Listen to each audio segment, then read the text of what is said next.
Welcome to Life Unrestricted. This is your show if you're sick of living a life controlled by food and exercise rules, and if you're ready to learn how to accept yourself and enjoy the heck out of life. My gig is about body image, femininity, self-worth, and resilience. Come on, let's walk side by side as we slowly step out of restriction misery and unlock our true selves. Your host, Merritt Boxler, is a former national radio DJ, freelance journalist, speaker, and writer with a passion to make women feel good in their bodies. This is a show brought to you live from Switzerland. Hey, sweet radicals. Glad you could sneak some time to be here with me. Sometimes it really boggles my mind to know that thousands of people are listening to this podcast, so it almost makes me feel like in the old radio days again. Only so much better, of course, because here I get to talk to you about real stuff. Stuff that moves us on a level that is not superficial, stuff we worry about, stuff we didn't know anyone else was struggling with. You know what I mean, stuff that matters. Back in the day, all I could do was talk about, well, what you'd expect to hear from a national commercial pop rock station DJ. You know, the always happy, always turning stuff into the positive, no matter how weird. The radio persona type of thing. The honey-coated voice going, "Hello everybody, it's a beautiful morning, traffic is slow, the weekend ahead. So leave your umbrella where it is and prepare for an all-around smile day." Ugh. You know, I don't want to knock on the whole industry, of course I don't, but I sure never understood why we couldn't be a little more authentic. Honestly, we were taught to speak with a smile in our voices. And it sure sounds weird when I would tell you how it sounds like to talk with a smile on your face all the time. That would be something like this. We were taught to speak with a smile in our voices at all times. Except maybe to report a crisis, but you know what I mean. Ugh. I don't know about you, but personally I find those uber cheery radio DJs freaking creepy. And they would be a lot more credible to me if they would turn down that smile in their voices a little bit every now and then. Because no one smiles all the time, for Christ's sakes. But if we all act like we do, then we shouldn't be surprised that people are afraid to talk about their real struggles in life.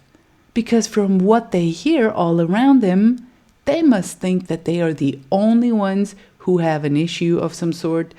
And because they think that, shame has all the breeding ground it needs. It has the person's silence. And that will lead to deep loneliness in the long run and some sort of isolation, all of which is only worsening whatever the initial issue might have been.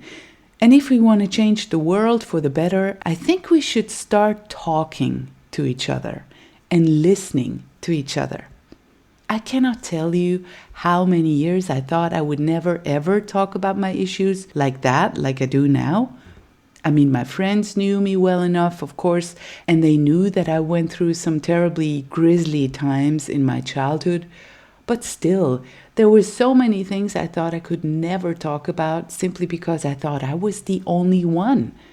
And by talking about that stuff, everyone could see that I didn't belong, that I had come out wrong, and basically that my mother's worst predictions about me would finally turn into reality that I wouldn't be able to handle.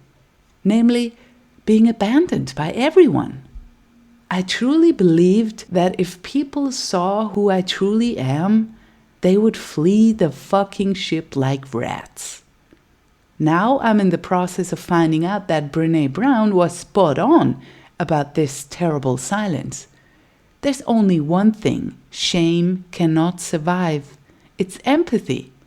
So just for clarity, she isn't saying that we should all, just talk about our deepest secrets with just anybody. In fact, that will be a way of not respecting our own and other people's boundaries. But what she does say is that we all need a sort of community or a friend or a partner or a group like the one we have on Facebook P.S. Feel free to join. You can find the link over at lifeunrestricted.org/join.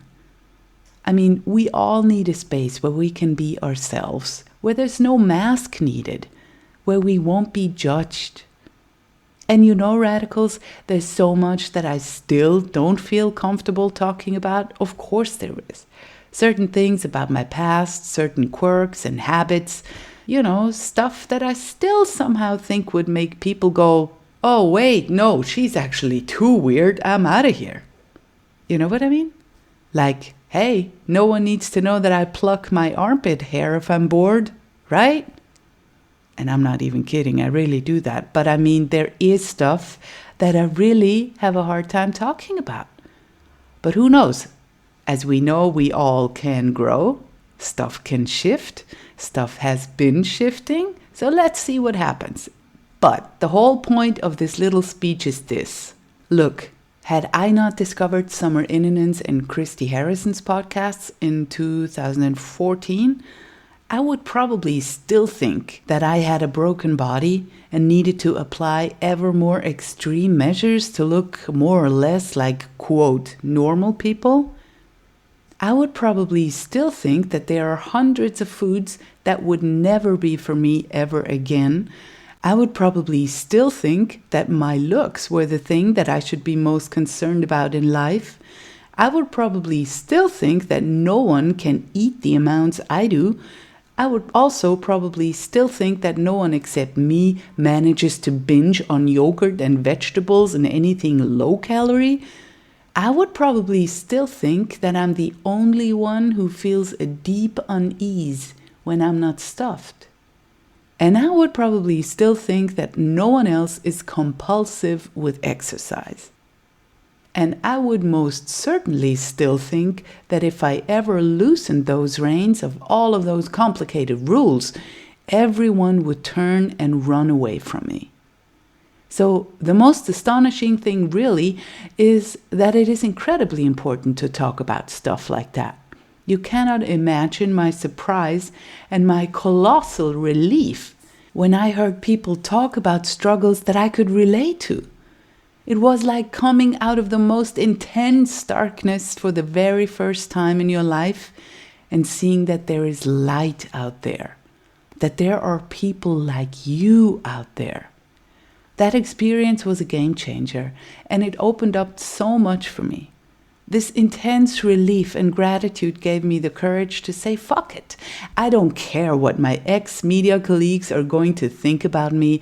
I'm going to talk. Because I feel it now, and my heart tells me there's way too much stuff that needs to be talked about more openly. I want someone else to feel less alone too. That's way more important than losing the approval of people I either don't care about really or that I wasn't really friends with in the first place. You know, people who mind don't matter. And people who matter don't mind.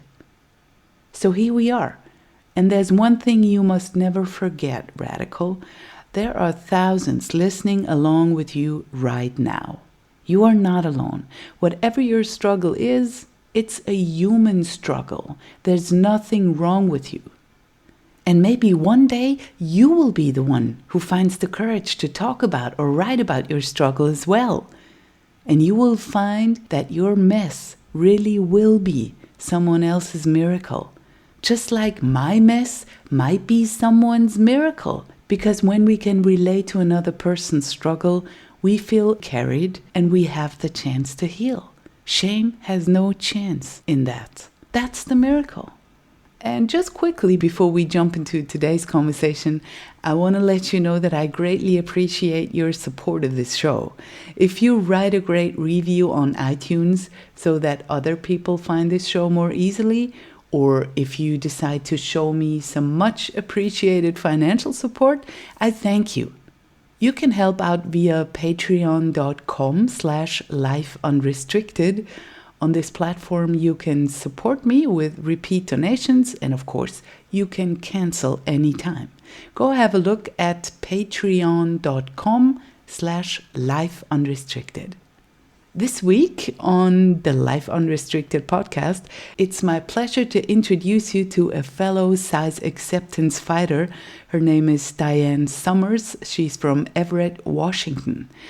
Diane is a nationally registered and state-certified dietitian with extensive experience treating eating disorders at all levels of care. Diane has been involved in the awareness, prevention, and treatment of eating disorders for more than 10 years, and she has treated hundreds and hundreds of people of all ages and across the entire spectrum of eating disorders and eating issues. She is recognized as a certified eating disorder registered dietitian through the International Association of Eating Disorder Professionals for her expertise in treating eating disorders and training other professionals in the treatment of eating disorders. She is also a certified intuitive eating counselor with a passion for educating the lay population as well as professionals. Diane has presented at local and national conferences, schools, universities, clinics, and church groups. And when we started our conversation, I asked her if she remembers how her family related to food when she was a kid. I do. I was raised with a mother who used the Ellen Satter model, division of responsibility of feeding her children without really even knowing that it existed. So she was a mom who provided a lot of variety of food, and a lot of consistency. And we were just allowed as children to decide what we wanted to eat from what was served and how much. So that true division of responsibility that Ellen Satter speaks about in her material. So I was grateful to be raised in a way in which I was allowed to listen to and trust my body. And I think that played a key role in growing up to be an intuitive eater. How exceptional. I know, and it feels like a treat and a rarity these days. So I feel so grateful, and I probably need to tell my mom and dad that more often, that this was one of the things as they raised me that I feel forever grateful for. Yeah, I believe that. And you also have a very interesting story in general, how you grew up. How was your childhood? So I was a military kid, and we moved around a lot, to include living in Germany for 2 years. Yes. Yes. How did you like it? I mean, it's not Switzerland, but still, how did you like it? I adore Switzerland. Every time I've been there, I've kind of thought, I think I found my people. Why? About that. I don't know. I just feel like I'm at home in Switzerland. But what's funny about that is recently my dad was doing some research on his side of the family, which is Pennsylvania Dutch, Amish. Mm-hmm. And apparently the group of Amish that our part of the family is from is originally actually out of Switzerland. So it's your basic roots. Yes, exactly. So yes, I did live in Germany for 2 years as a child, and went to 4 high schools in 4 years. So had a lot of transition in those teen years. Must have been hard, right? Never being able to hold steady friendships. You know, it is hard, and I found that I would start to hide out in academics and music. I played the clarinet, and sports. Soccer was my main sport. So I would tend to hang out and hide out in those areas, and especially in high school, really stopped developing close friendships. I think I knew in the back of my mind we would be leaving again. And so out of just protection of the heart, I knew that at some level I wasn't connecting and attaching. Yeah, understandably so. Yes.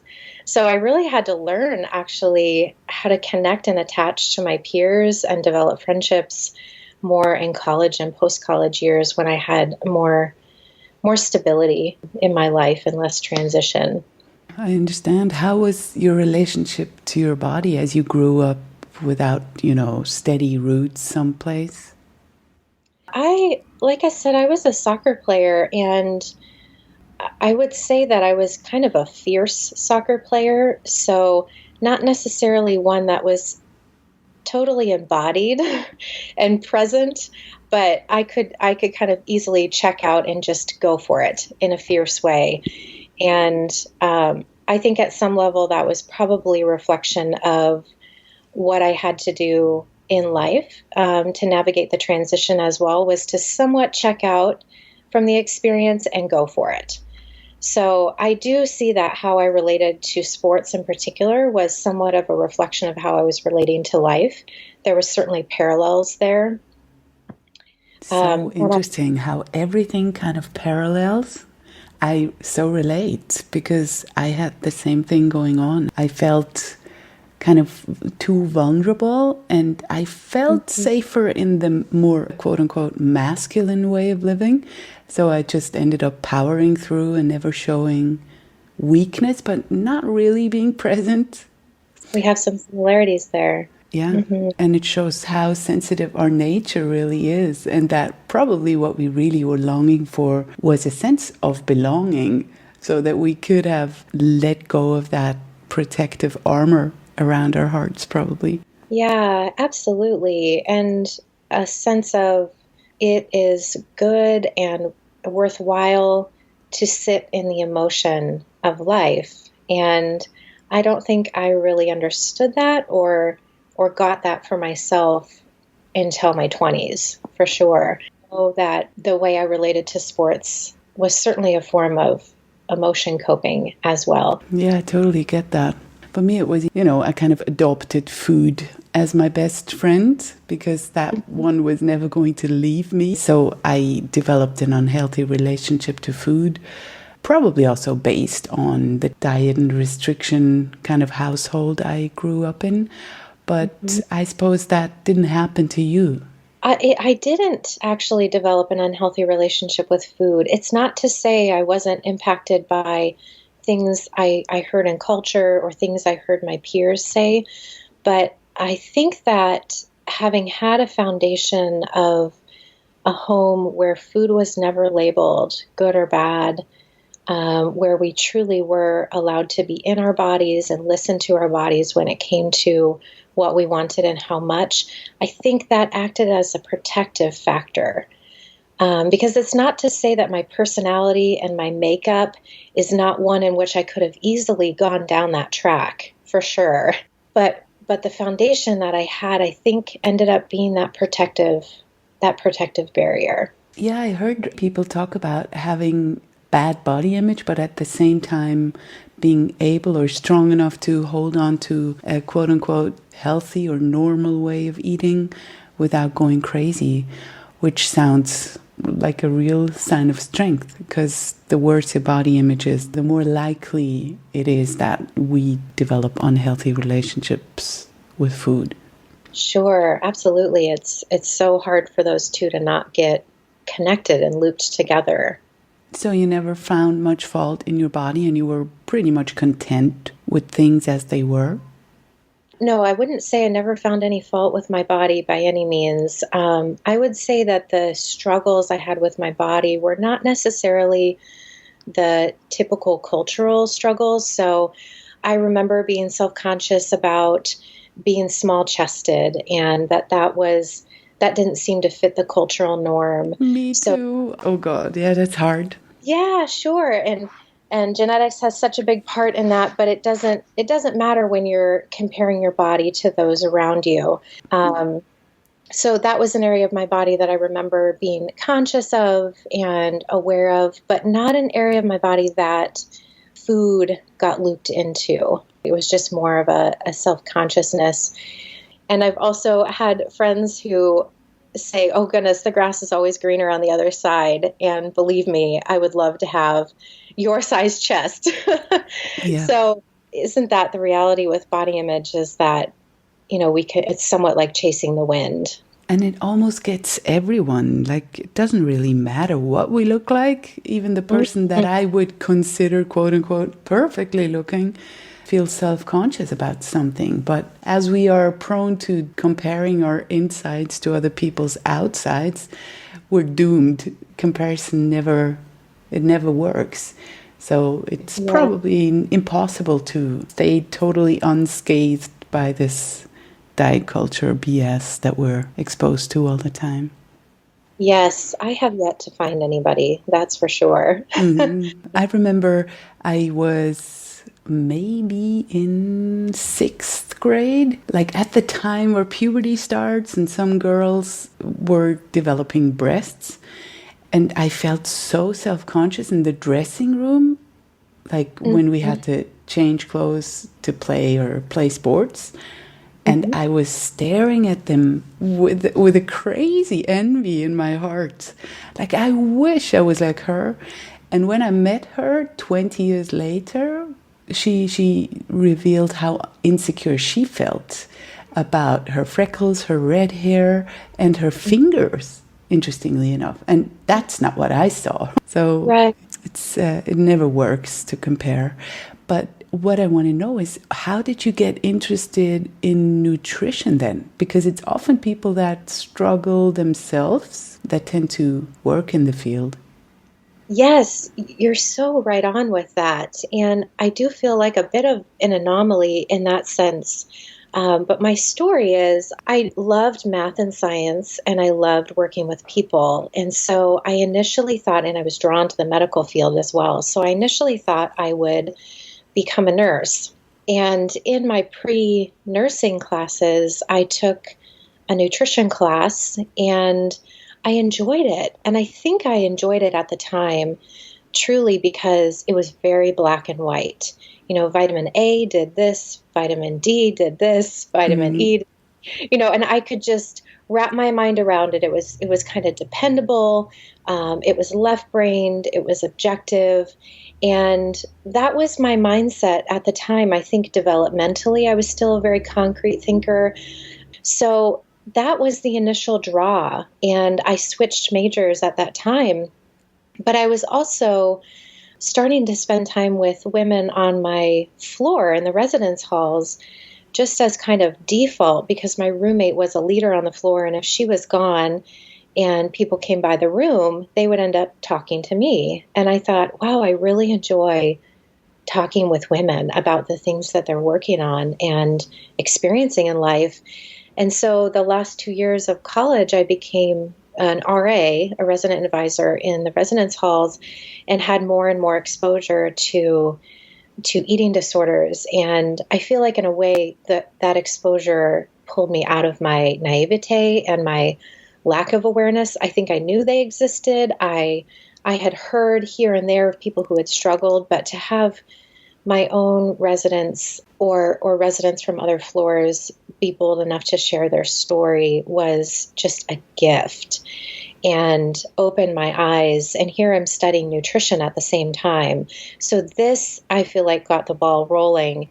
And I was on a small campus at the time that had no eating disorder services, but rampant eating disorders. So was part of a task force with multiple departments on campus to start to bring voice to this issue and to this struggle. And the next year after I graduated was birthed an eating disorder treatment team on the campus out of that task force. So that was a wonderful success. And I still thought, though, after I graduated and was heading into my internship, that I'd end up working in a hospital. But I truly did not enjoy my hospital rotations. The only rotations I liked were the rotations with eating disorder dietitians. Do you know why that is? I think I do. It was all about restoring people back to the joy and pleasure of eating, which was how I always felt food should be related to. I remember sitting in a medical meeting when I was doing some of my hospital rotations, and I reached over and grabbed a donut, and one of the attending physicians said, "You can't have a donut. You're about to be a dietitian." And I said, "Oh, I can have a donut. I can be a dietitian and eat a donut." And it kind of was this eye-opener of, man, I don't fit in the classic kind of dietitian field if this is what people believe about dietitians. So I kind of always had this sense of I don't necessarily belong, but also I think that kind of spearheaded this shift of I want to be a dietitian that preaches pleasure and presence and enjoyment and trust and peace with food. And I knew I'd found my place. So I witnessed the process of recovery and truly the years of recovery that it takes to recover. It was stunning to watch, but also just heart-wrenching to see how far a disease can take somebody. Mm-hmm. I imagine it can be disheartening to work in the field of eating disorders simply because many people don't really recover. We can talk about why that is later on, because I have some ideas about that. But at the same time, seeing that the power we have to help people is totally dependent on their will to do that. Yeah, and the support system around them. I think there are so many factors. And you're right, at times it can be very disheartening. It's such a mix, right? So it can be so disheartening to see a disease come in and literally inhabit. And for those that break free and get out of the chains, it is absolutely incredible to watch. That must be gratifying to see, I believe. Mm-hmm. Yeah. So I suppose you found fault with your nutrition education because they only taught you the medical model and totally weight loss oriented ideas. So did you question that right at the beginning? You know, I did my undergraduate degree in nutrition. I was age 17 to 21. And at the time, I think I was going through the motions and just kind of taking the material that I was taught and didn't do much questioning until things like the doctor questioning me and thinking that this doesn't align with what I believe, but clearly this is his perspective of how a dietitian thinks and operates. And so I think that probably started the reflection on the material that I had absorbed and taken in during my undergraduate degree. And it was, I remember learning about the Hamway method and, as a female, if you're 5 feet tall, this is what you should weigh, et cetera, et cetera. And just kind of absorbing that, but not necessarily taking that as truth. And then I think later I moved into oh, no, we actually need to go against these models and these frameworks of weight graphs and charts as indicators of what is good or healthy or best for somebody's body. So it really came afterwards, as I had entered the field of eating disorders, that I tended to get energized around speaking a different model. When did you discover Health at Every Size?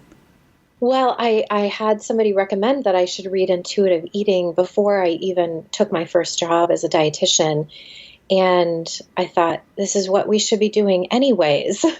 So as I entered into the field of eating disorders, I was in an inpatient level, so I was treating very critical cases of anorexia and bulimia. At that level of care, we were having to set weight ranges. And mainly this is because this is something that insurance companies demand as part of the medical record and as part of their tracking. And in setting weight ranges, I went through this process of initially doing it somewhat the conventional way. We used body compositions, which is not necessarily fully accurate, especially the method that we use. There are other more accurate methods, but I just kept starting to move in this direction of we have to look at natural weight history and genetics and where this person's individual body has shown us they've been in the past, especially if they weren't, in their adult years before the eating disorder started. We have a lot of good data of where natural weight would have settled had the eating disorder never started. And this being really what needed to drive a setting of an ideal body weight. But even in that, I remember telling patients as they were discharging, your ultimate ideal body weight is going to be where your body settles naturally in response to intuitive eating without fear or anxiety in food, honoring your cravings, moving your body in sustainable, joyful ways, and where your body settles in response to all of that, in addition to appropriate and good medical care, is your individual natural vital weight for health. And that's your ultimate ideal body weight. So we had to give kind of a target for insurances and things like that. But I really wanted them to leave with this sense of your body is the ultimate beacon of truth when it comes to weight. Amazing. Thank God that you exist. There's also something that I love about your work. It's that you're not just covering the actual food side of treatment, but that you share your clients with a health at every size eating disorder therapist, which is, as we discussed, sadly a pretty rare occurrence to have this excellent combo to support recovery. And I truly ask myself why so many treatment centers approach eating disorders with a weight management idea behind it. From all I know by now, a focus on weight is the very thing that makes a full recovery impossible. It's so contradictory that I don't get it.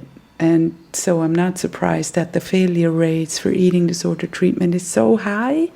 Do you know why this ineffective way of treating patients is still so prevalent? It's a great question, and it is absolutely an issue in the eating disorder field. As we were talking about earlier, I think many individuals end up being drawn to the field out of their own struggles with food and body. So if there truly hasn't been full movement through all the layers of fat phobia that can exist within oneself, and then end up spearheading or leading an eating disorder treatment program, that fat phobia is inevitably going to trickle down to the treatment model. And I think that results in really strict weight ranges being set that don't take the individual body into consideration. And just the language and the model, I think, can be sensed by the client of it's okay, to restore weight, but definitely don't get too fat. And that does not provide liberation at all. And so I do think it starts really with the clinicians and the clinicians who are spearheading treatment programs, really having to do their own work around body image and body acceptance and weight discrimination in order for that true health at every size model to filter down to every being within their program. At the patient level, the patients really know where my body settles, wherever that weight is good. Yeah. But that is so outrageous. I mean, how can you trust a person with an eating disorder into the hands of someone who has not fully overcome their internalized fat phobia? I mean, you wouldn't let an infected person treat you for your flu. It's downright ridiculous. I mean, you only want to trust sick people to someone who is totally healthy, mentally and physically, and who has dealt with their own fat phobia, because that sets people up for failure. And that explains the sky-high failure rate of treatments. Mm-hmm. I find this enraging. Yeah, I agree with you. I've gone head to head with leaders of treatment programs about this very issue because it is enraging and it has a significant impact on patients' capacities to get well. Absolutely. What did you tell them? Oh, well, this was a case of a teenager naturally at the 75th percentile of her growth curve her whole life. And the mindset of this individual person was that I should only be restoring her to the 50th percentile of the growth curve because otherwise she'll be fat. And I said, oh, absolutely not. I said, we must be restoring her back to her natural body. It's only there that hormonally things are going to settle. Obsessions and ruminations with food will only settle when she's back at her homeostasis, her home base. That body fat and muscle mass will have restored to what is meant to be for her body. And, sadly, I was unable to convince this individual that this was appropriate care. And I can step back and I know this is fully out of their their own story that has not fully been worked through. But so if there is a solution to better treat people with disordered eating and eating disorders, why is this not the standard? I can't agree with you more. It needs to be the standard. Yeah. Which is why anytime I'm sending one to a higher level of care, I'm making sure that they're going to a program that gets this and that isn't going to tell them, go ahead and weight restore some, but just be careful, don't get too fat. It's not that any clinician will ever use those words. I think they have enough wisdom to not use that language, but you can sense it, and pick up on it as a patient if there's a model of, you can go ahead and weight restore, but just be careful. A comment like that is the very thing that enables the eating disorder thoughts to come back and to just keep engaging in behaviors that you want to get rid of. Precisely.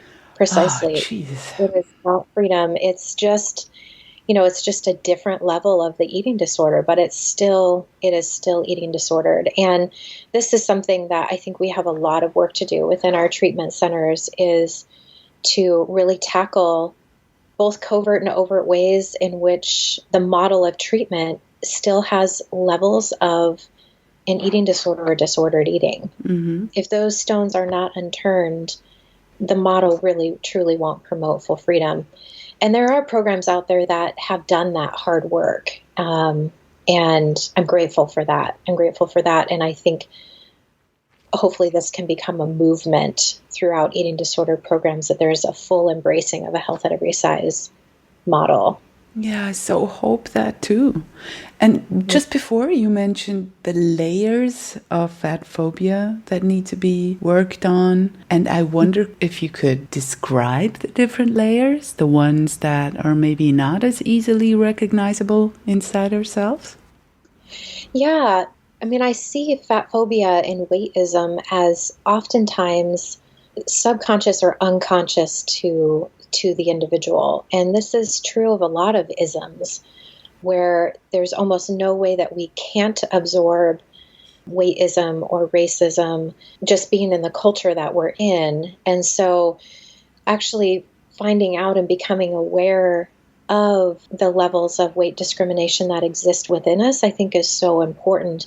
There's a wonderful quiz that has a way of getting behind, kind of the blanket statement of, I don't have any weight discrimination. Mm-hmm. You take a quiz like this, and I've done it in conferences that I've taught. I've done it with clients. I've done it myself a couple times. And, at the end, I just sit there silent and stunned, because as a health at every size advocate myself, and someone who believes that bodies across the weight spectrum are beautiful, I have not been immune to absorbing what the culture has thrown at me like mud, over the 36 years that I've been alive. Mm-hmm. So it's not ever a question of, does the ism exist or not? It exists. It's about, are we willing to be aware of it and to constantly be asking ourselves, how is this impacting how I think and how I treat? That's where I think the heart of the work happens. I think it becomes dangerous when there's just a statement of, I don't have any fat phobia, or I don't have any weightism. Yeah, like I said, I've just kind of sat there in silence, and in the silence of a room when I've led this in a conference. And I think the silence is really an ushering into grief, that what our culture has spewed at us, we have absorbed, and that there is no way around this. What I wonder is, it's not enough to just shock people into awareness that they still have it, but it should be addressed how we can overcome this. Right. Do you do that with your clients? Well, a lot of it, yes. A lot of it is really, like I said, kind of beginning with the first stage of this exists. And when clients bring it into the room, the first thing that I always do is say, yes, what you have experienced and what you're putting words to as somebody in a larger body is real. I have absolutely no doubt. Because sometimes there's a questioning of, maybe I kind of made this up in my mind, or maybe that wasn't what that comment was about. And you know what? That is a mind trip when that happens. And I really want clients to come to the truth of, yes, that comment was based on weightism and weight discrimination towards you. That is the reality. You know, a direction I often go with clients is helping them to learn ways in which they can respond that are playful and kind and really disarming to the individual who may have made the comment to them. Some examples, please. So let's just say we just had Thanksgiving. So I use this example, maybe a relative, saying, I didn't have pumpkin pie today. I did so well. And that is an indirect act of violence against anybody else sitting at the table who's having pumpkin pie. So what I've encouraged my clients to do is to simply look at the relative and say, that is so sad. In fact, I think that's one of the saddest things I've heard today. That's a great one. You missed out on the pleasure of an amazing piece of pumpkin pie.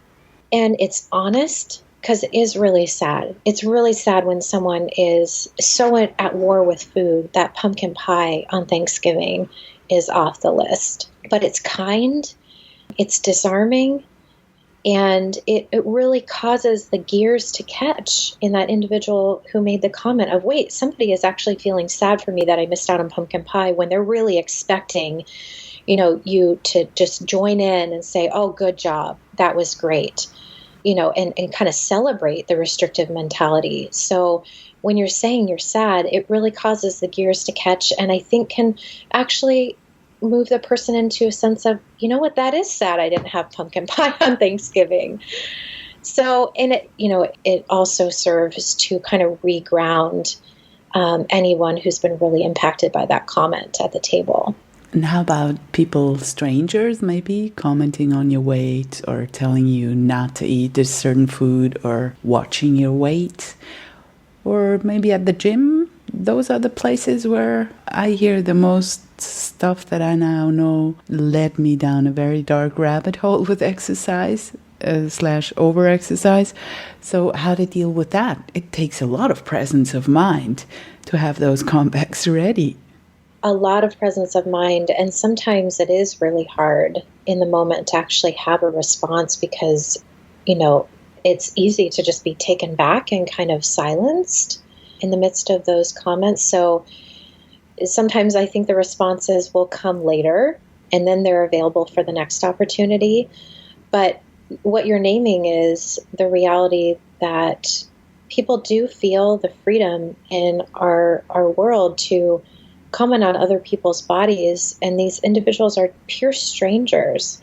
So it really depends. I always, coach my clients, so it really depends on how much you want to engage that person or not, because at times it's actually safest to just literally shut down the conversation and to look back and say, I hope you have a good day, and literally end it, because sometimes continuing a conversation with someone who has just been very cruel in their comments is just going to bring more violence, actually, and more cruelty.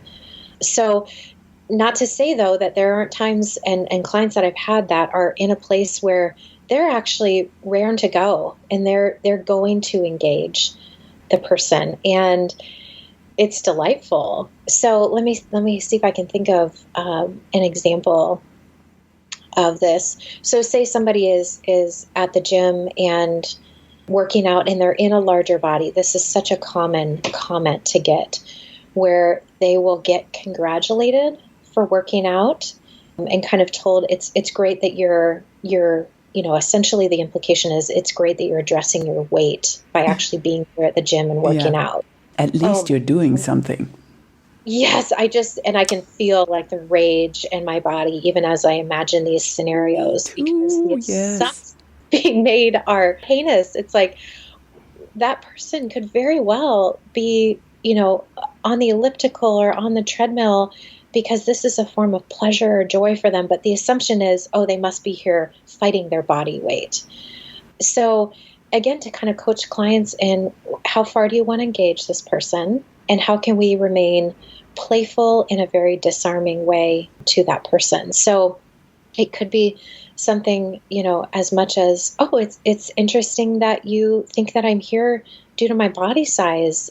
This is actually an activity that I look forward to and I enjoy, and I come here with a friend, and usually, afterwards we go grab a latte and a scone. Would you like to join us?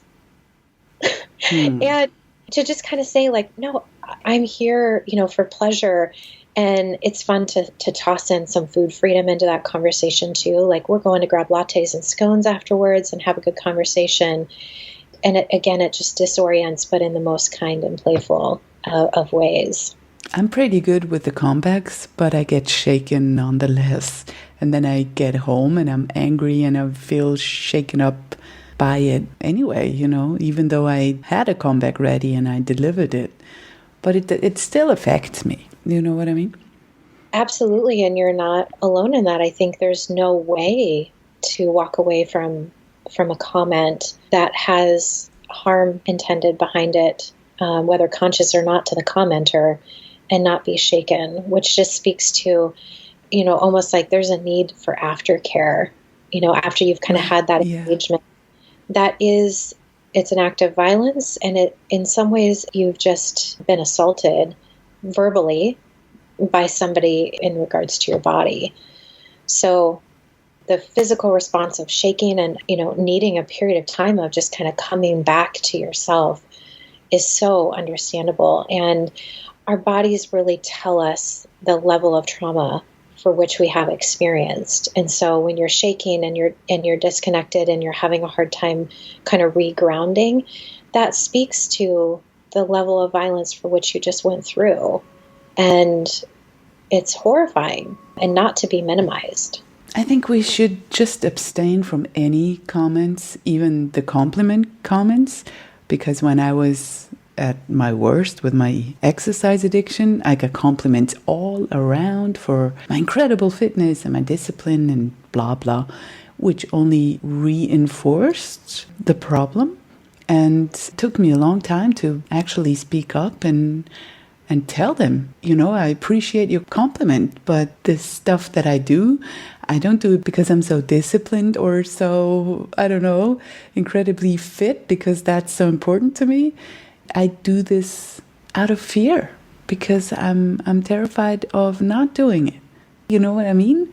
It's just I tried to point out to the person that this was not helpful and this wasn't actually what it looked like to the person that said the compliment. To them, it looked like discipline and willpower and blah, blah. And to me, it felt like an incredible chore and like a lot of pain and a lot of resistance and a ton of fear. But it's still happening everywhere. It is.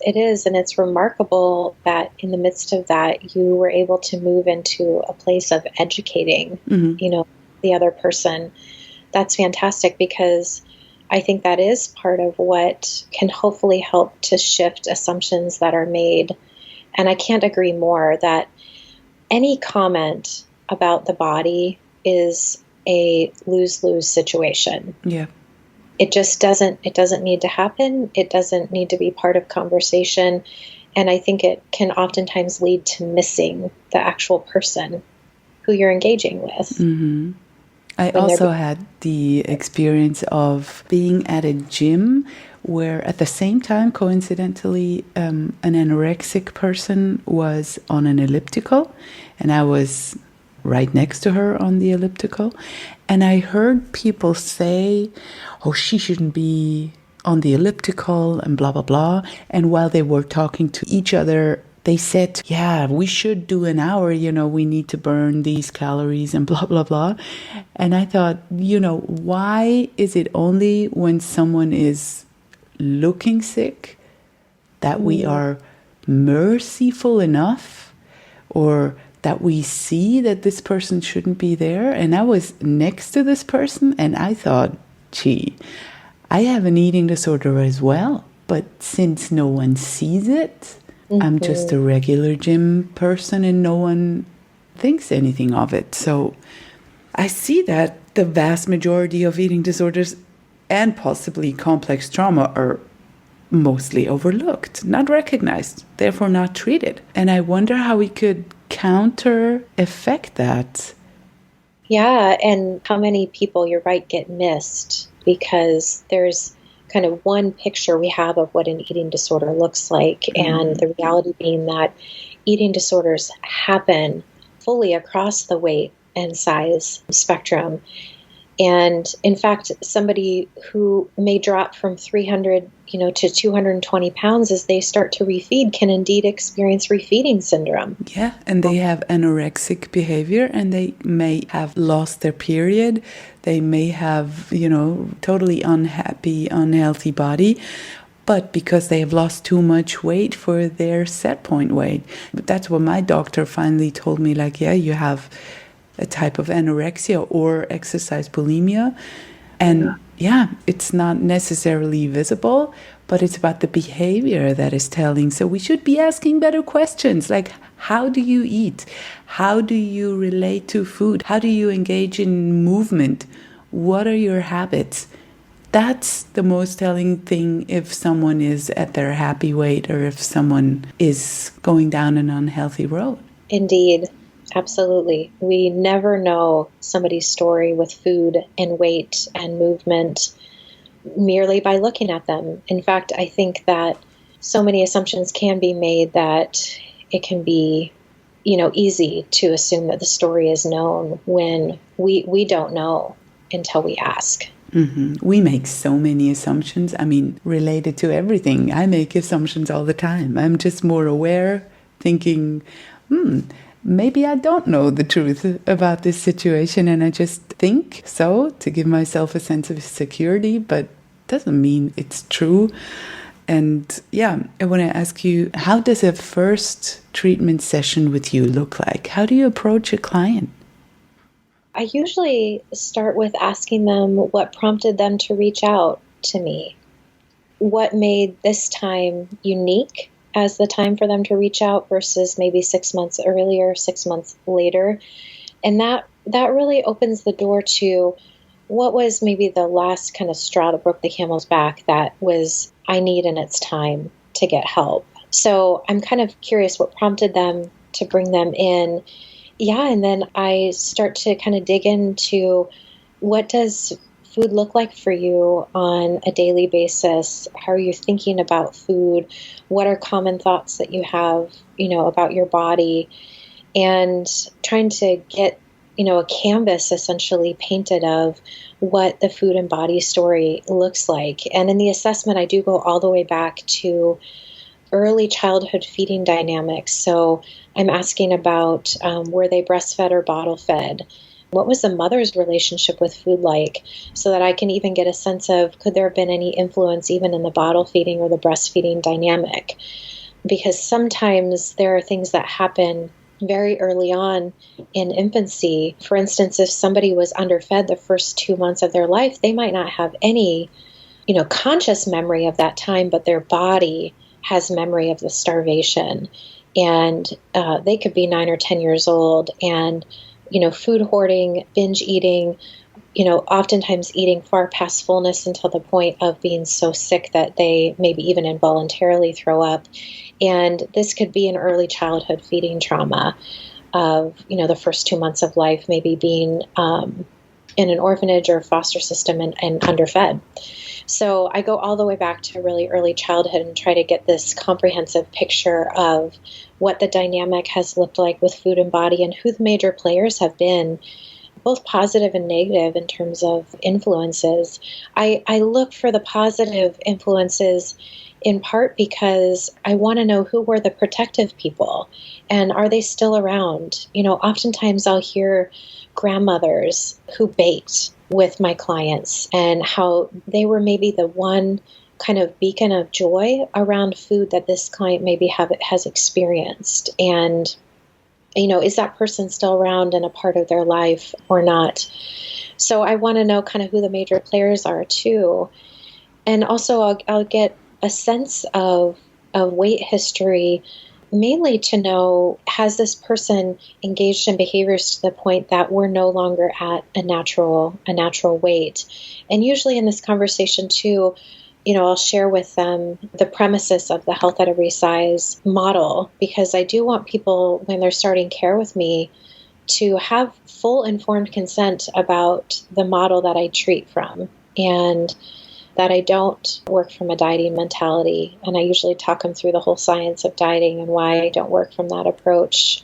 And a lot of the time too in the beginning is spent building hope, because there is a lot of hope for recovery. The brain is so plastic and so malleable and so capable of creating new neural connections around how one thinks about food in the body, that I really want individuals to know what you have experienced over the past, be it 2 years or, 6 decades. The oldest client I ever treated was 73. That can be different for you, and that your thought process can be healed. So I think hope is so important. So I usually spend some time after getting a really good history helping them to see that life can be different and that we can do this journey together and move them in that direction. Yeah. And I think we agree that it's crazy how we are, holding on to these rules and what we are doing to our bodies in the name of health.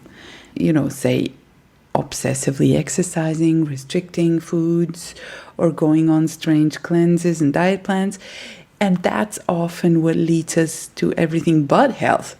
Yet quite often, even when people are educated or they have been able to talk to someone like you, they keep holding on to their self-prescribed rules with a vengeance. Why do you think that resistance is so strong? Well, it is the predominant culture. I think the recent statistic that I read was that at any given point, 50% of American adults are dieting.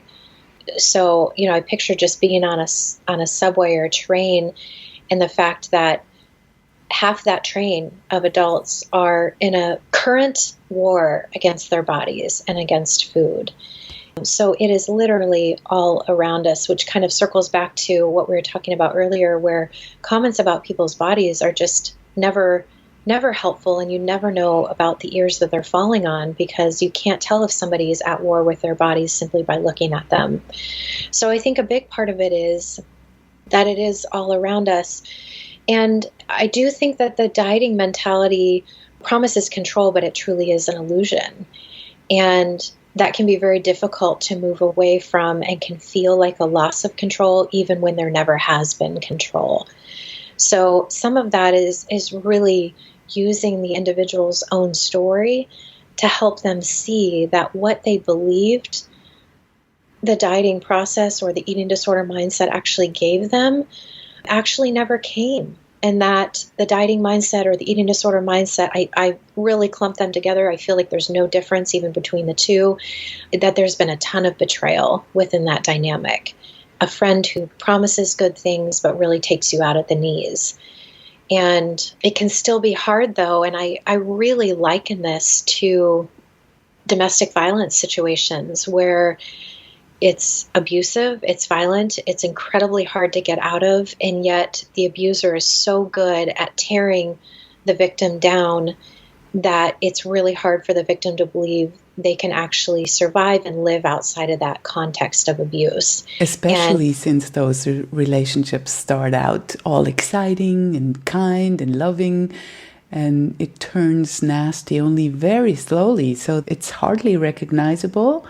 Just as with dieting, at first there's a honeymoon stage of, yeah, I made it, I lost weight, and then all of a sudden you realize that maintenance is becoming harder and harder as your body fights back. And all of a sudden you find yourself living in a prison cell when it was promised to you that it would be easy. So it's actually a good comparison. Yeah, there's actually a lot of comparisons between the diet cycle and situations of violence and abuse. There's a lot of parallels to sexual abuse. Usually when somebody is first in relationship with an abuser, there is that kind of grooming stage where it feels good, and this is somebody who spends time with me and maybe even invests in me more than my primary caregivers do, and they buy me chocolate and things like that. And then slowly the shift begins to happen, and small levels of violation eventually move into large levels of violation, and then the victim usually believes that they're responsible for it. Mm-hmm. And they are too afraid to leave them. Yes. To lose them. Mm-hmm. And this is so true with, situations of dieting. Most people come out of it and think it's my fault that I couldn't sustain the diet. And that sense of shame really keeps silence in place, which is true in cases of sexual assault and sexual abuse too. The sense of, maybe I provoked it, was it my fault? All these lies that come with those scenarios, and they keep silence in place. Mm-hmm. If you were to describe the personalities of people with eating disorders, do you see a common denominator somewhere? That's a great question. I don't know if it is. I do believe that there are certain personalities that can lend themselves to more anorexic or more bulimic behaviors, but those are not always clean cut. But I do see more kind of perfectionistic tendencies or type A driven kind of tendencies in the anorexic realm. But keep in mind, I feel like it's anorexic tendencies that always create that vulnerability for more of bulimic type behaviors of eventually flipping into binging if the eating disorder didn't start there. So it's hard to kind of say that certain personalities are more vulnerable or less vulnerable when everyone is targeted, regardless of personality in our culture. But I do think when we have certain protective factors in place that can help us to ward off, what we're seeing or what we're experiencing, and a lot of this comes down to parenting. Are the parents themselves accepting of their bodies, or at least in the process of acceptance of their bodies? There's no expectation of perfectionism, but the impact of kids watching parents go on diets or fight their bodies, there's just literally no way a child can't walk away and begin evaluating their own body and thinking, is my body good or not, if they're observing their parents fight their bodies. So I think professional dieters, have the highest likelihood of raising children with eating disorders or disordered eating. And that's because kids mirror. Their mirror neurons pick up on what their parents are doing, whether the child is even aware of it or not, or at an age that they're even aware of it or not. Yeah, and I have experienced that most people with difficulties with eating and body acceptance are highly sensitive people. So I started asking myself why even myself, among so many others, keep holding on to or fall back into some old habits or rules. And as I've become more self-aware, I was, of course, struck by the absence of sense that makes. And the only thing that I could come up with is the realization that there must be an awful lot of pain that most of us are trying to avoid by doing what we do. And what I mean is maybe just the sheer pain of having to come to terms that we might have spent the past decades denying ourselves, the pleasure of the full experience of life, a full joy of living. And for me, at least, this fact that I've never let myself believe that I was enough all alone, that seems to be so painful that holding on to old ideas sometimes seems like the easier way than facing that grief, as if, staying in a prison cell was easier than facing the possibility of running into heavy rain outside. Is this a common fear? Yeah, I agree with you. In fact, I think I heard that the statistics around inmates who get released from jail is about 40% of them will commit a crime to go back to jail, because it's so overwhelming to be out in the world and to be sitting with everything that comes with being a human being out in the world. So There is safety and familiarity, even though it is jail. The horror, And I actually saw, you reminded me of this documentary I saw, which was Switzerland specific, but exactly about that. Like 100 prisoners explaining why they deliberately did something against the law just to go back. Mm-hmm. Mm-hmm. Yeah, and I noticed this personality trait in myself as well, just to not go exploring too much because better staying safe and sorry instead of than sorry. It's a kind of a paradox that we fall into with our logical way of thinking. Yeah, absolutely. I think it can be safer to turn against the self in a kind of body project manner than it can be to sit with the grief and pain that surfaces when there isn't a movement towards self-condemnation. And I think part of that is we feel like if we can make our bodies the project, that this can bring resolution and that this is something I have control over. When really, like you were saying, the pain is that part of the iceberg that's beneath water, and it's large and it's deep, and it bears worthiness of sitting with and experiencing and exploring, so that there is hopefully a movement away from turning against the self to more being for the self. How do you encourage people to step into that experience, or having the courage to sit with some of those feelings? Yeah, great question. I mean, the way that I tend to go about it is I start by modeling my own grief for their story. So if what I'm hearing about the pain in their life story is bringing tears to my eyes, I don't shut those down. I let them see my own grief for them and for what they've experienced. And that can be, not that it's necessarily my goal because I'm just sitting there being authentic, but I think it can be an invitation into potentially permission for them to feel their own grief around their own story. So I think part of it starts with me staying embodied around how I'm experiencing, or if they're sharing something that brings up rage in me, I don't hide that rage either. So I'm in my body and letting my emotions come, not in a way that it brings attention to myself or away from their story, but it models, the gravity of what they've experienced in their life and what an emotional response could look like to that by me not shutting down my own. So I think that's a big part of it.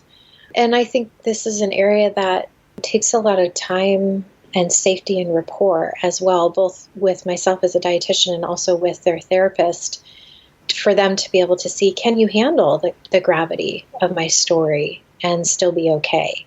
Can you sit with the pain that I've experienced? So a lot of this comes truly over time with a lot of rapport. But I love to kind of peel back the layers of the onion and come eventually to the core, which usually has nothing to do with food in the body, but everything to do with the life story. And so we can take, a story of binging and purging or night eating or compulsive overeating or emotional eating, and we can take back the layers and uncover, what is this really, about? And I think that's disarming to the food piece, in the sense that, wow, this actually isn't really about the food. It feels like it's all about the food, but it's not about the food at all. And it can be painful because now there's something here that needs to be looked at or felt or dealt with that doesn't feel as controllable or concrete or black and white as food can feel. And then a lot of compassion for, wouldn't it make sense that you've turned against your body, you've attempted to control food? Can you see that these behaviors are a reflection of the gravity of what you've experienced in life, and that you're seeking and looking for ways of comfort and coping? So we can use their story around food and body to help bring, light and compassion around what they did experience in their life, and why there was such a need to seek out forms of comfort and care. Yeah, just being able to open up to someone and having someone witness our difficult emotions is the first step to real healing, because after such a session, everyone will feel so relieved, and that's the best thing to happen to them, to, encourage them to keep coming back and work on it further, because it really feels like you're putting down weight that you've been carrying on your soul, just symbolically weight that you've been carrying around. And it feels so good to put some of that baggage down. And Yes. that actually happens in an environment that you just described, having someone who shows up authentically and who is able to witness what we're going through. Mm-hmm. It's wonderful. And I have a question as to age in eating disorders, because I saw that in your practice you're treating patients at all ages and at all stages of disordered eating or full-blown eating disorders. And as it is now coming to light how eating disorders in midlife and beyond are heavily on the increase, I wonder, are the experiences different in working with adults or people in midlife? Yeah. It really depends on the individual story and if the eating struggles developed in midlife or it's something that they've had, for several decades. But I have seen just increased pressure, particularly on women, that the expectation in culture is that postmenopausal women should look like they're still in their 20s. And that is just a setup for a body war. When women who go through menopause, their bodies are supposed to look different than they looked in their 20s. And in fact, they don't. It's concerning. There should be more weight around the midsection as estrogen levels shift. There should be natural changes that occur. So I do see that there's this trend towards more midlife kind of crises around the body because of this cultural pressure to still look as if you're pre-menopausal. Yeah, even prepubescent sometimes. Oh, yes. Yes, absolutely. So I think a lot of that is really kind of working through body changes. We see that puberty can be a huge trigger for the onset of an eating disorder, where male or female, the body is shifting in preparation for launching into puberty, and that's overwhelming. And so there's a shift towards trying to control food and halt or slow the process. And the second developmental stage where I see this happening is menopause. It's kind of the later life form of puberty, but in the opposite direction. And it's a shift and a change in the body and can act truly as a very similar trigger. So I'm frequently sitting with women in their late 40s, early 50s who, their bodies have gone through a shift and it's overwhelming. It's confusing, especially if they didn't have any education around how bodies naturally can shift in menopause. So it can sometimes feel shocking and like it came out of the blue. And for that to occur in a hostile culture is a difficult recipe. So in terms of how it is to treat across the age spectrum, I kind of find that age is not as relevant as emotional stages of development are. So, someone can be in their 60s and still be really operating at a more infantile kind of level where there hasn't really been safety and security developed. There's a lot of anxiety, a lot of self-focus, which is true of infants. Or, they can be in their 60s and be organized more at a toddler level of development, where it's hard to have multiple relationships. There's a lot of kind of push-pull, insecurity, testing of boundaries. Or someone can be in their 60s and be, at a very adult level of emotional maturity. And so it seems to have far less to do with age than it does emotional kind of levels of age per se. And sometimes where somebody is emotionally can oftentimes be an indicator of where trauma first occurred. So we can learn a lot about their life story, even in beginning to understand their emotional level of development. Someone who might be stuck at age 12, that might be where the first trauma occurred, and they really haven't developmentally, emotionally moved past age 12. In essence, they can be in, 68 and stuck at 12. So if you were... Oh, sorry, I was just saying the story is so important, far more than the age. Yeah, totally. And it's important for people to be able to tell their story, to have someone they can trust and they can finally reveal what's been paining them maybe for decades. And that could change or slowly, turn the course of this cruise liner around slowly and with as much patience as is needed. Yes. I do think that that is the primary task as a clinician, is to bear witness to the story. And if there isn't that dynamic, anything and everything I say will fall on deaf ears if there isn't a sense of, I am for you and I will fight with you and I believe in the hope for your recovery. So, the relationship is paramount to the dynamic. This is why self-help books are great, but they provide a lot of left-brained information. And what we know is that can be helpful, but that we most heal in the context of relationship. And that's how our brains and our hearts and our bodies are most capable of finding new ways of living, is in relationship. This is where I find, too, how I relate to food is so important to bring into the room. Again, not to shift the focus to me, but for us to have a snack together or to go out and have a meal together. And if I'm sitting with somebody who their mom, all their aunts, their grandmothers, their sisters, nearly every female in their life has been at war with food in their body, it's so powerful to sit with a female who is not, and not perfect by any means, and not Teflon to the culture, but can sit and freely eat a bacon cheeseburger and french fries and a milkshake, and how powerful that can be for the client to see that freedom and that trust.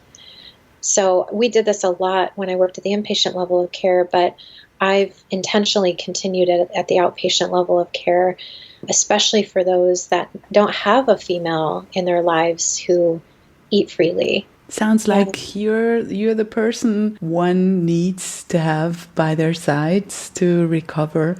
Would you share your contact details and where people can find you if they want to work with you? Sure. My website is hopenutritiontherapy.com, and I'm located just north of Seattle, Washington. 2 days a week I spend doing work electronically with clients who are around the U.S. and then also internationally. I'll work with folks as well. Perfect. Let us know what you would like to be remembered for. Oh, gosh. Wonderful question. I would say as a truth teller, but with grace and hope and freedom, and that it's never too late to pursue healing. So I think as someone who builds hope in a culture that is so at war with food and body, that there's always hope for a different way of living. So hopefully as somebody who can instill that and continue to create that in our world. I so appreciate all of what you said and the kind way that you have of showing up. I really appreciated this talk. Thank you for taking the time for it. Thank you so much, Merritt. I thoroughly enjoyed it as well. And if I'm in Switzerland sometime soon, I will look you up so that we can go have an amazing meal together. That'd be amazing. Thank you so much, and have a good day. You too. Bye-bye. This was today's dose of badassery from Life Unrestricted. Find the show notes with links to everything we mentioned in this episode over at lifeunrestricted.org.